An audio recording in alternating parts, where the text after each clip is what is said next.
Derby Time, and we're here at the E&S Art Gallery. But there is a renowned artist in the house. His name is Paul Goodnight. And Paul, welcome to Urban Lifestyle. Thank you very much. I appreciate it. And welcome to Louisville. I understand this is your first visit here. It's my very first visit, not to Kentucky, but to Louisville. Yeah. And what are your impressions thus far? Well, this has been very hospitable.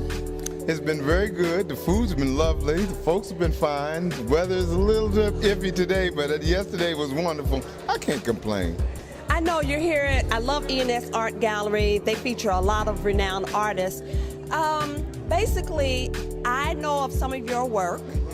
I know what appeals to me, but I don't know how you define your work. So tell us about your work, the mediums, and the style that you paint in.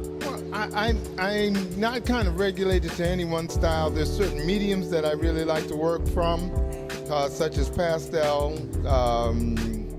different acrylics, and now I've moved into this, I've morphed into this sort of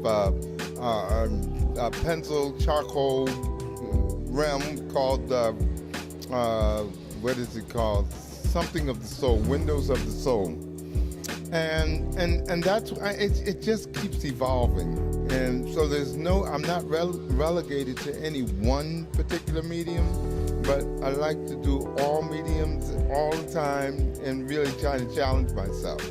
Now, if I say the works by Paul Goodnight, there's probably some people are not familiar, but if I'm correct, I think I first saw your work, was it on the Bill Cosby Show? I think that's where a lot of people first saw my work. Fresh Prince, Seinfeld, and on and on and on and on. I mean, I was very fortunate at that time because I had a good person to represent me, and by the name of Alba Vargas, and she was able to get a lot of my works on these different shows. So it really increased my popularity, and so forth and so on. The rest is history. And speaking of history, when did your art journey begin? I assume as a baby, crayons and all the other kinds of stuff. But the real journey began when I just came out of Vietnam and I couldn't speak. I had a major speech impediment, so I couldn't talk at all. And what happened as a result of that, I said, well, I don't want to be thought of as this post-traumatic Vietnam veteran who has anger to the world and can't express himself. So the way that I learned how to express myself was through drawing and painting. Eventually I found my voice, and obviously I found my career. Now, what inspires you most? Because I have a piece similar to this. It reminds me of my mom hanging the clothes out on the clothesline, real old school. What inspires you about some of your pieces? Well, this particular piece is called Mischief Maker. What is it called? It's called Mischief Maker something or another. I'll get to the name at that age. But it was done out of Brazil. And the reality of this particular piece is the fence itself. It's a veve. It's part of their spiritual relief and belief out of the contemplate religion and stuff like that.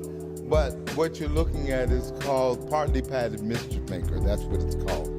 But the emphasis is on what people really recognize is the fence and the carving of the fence. The old African carvings and ironworks and stuff like that were all done in Brazil. And then you see it in New Orleans, and you can see the United States up in here. But all of the ironwork was done by the Africans, and they developed it. So this is what this is really all about. There's one other thing I notice about your art that I like. I see a lot of, it's like muted and soft tone, and it's like behind a veil. What is the inspiration behind that? I think everybody has their own technique. It's a process. And once you've learned the process, then you become creative, and it becomes instinctual after that. There's no real, mysterious thing about it. It's just part of a process. And identify your own process by your own creativity, by your own signature, is that. That's what comes out. Because sometimes you can look at some artwork and you can tell a certain artist's work. Yeah, that's such art. the muted tones and the softness, I said that's a Paul Goodnight piece of work. Well, if you see your signature alone, a lot of times, and like everybody, they have their own signature. Creativity has no boundaries, really. And so consequently, what you do becomes your own signature. And I mean, the easiest way to understand it is that it's as simple as you writing your autograph, and everybody says, oh yeah, I know that autograph. Now, I know you've traveled a lot. What is your favorite place of those where you've traveled? Ooh, I gravitate to Brazil, but I spend a lot of time in Africa. I spend a lot of time in Central America. And I think, and I've been to Russia and a whole bunch of other places, but Brazil, and then I think my second place would be in Africa. Yeah. Very inspirational. Caribbean, tell you the truth, yeah. You like the places I like. Oh, really? Yeah. Well, Mr. Paul Goodnight, thank you so much for sharing some time with us at Urban Lifestyles, and I'm in love with your work, and I do have a piece of your work, so thank you for your many talents.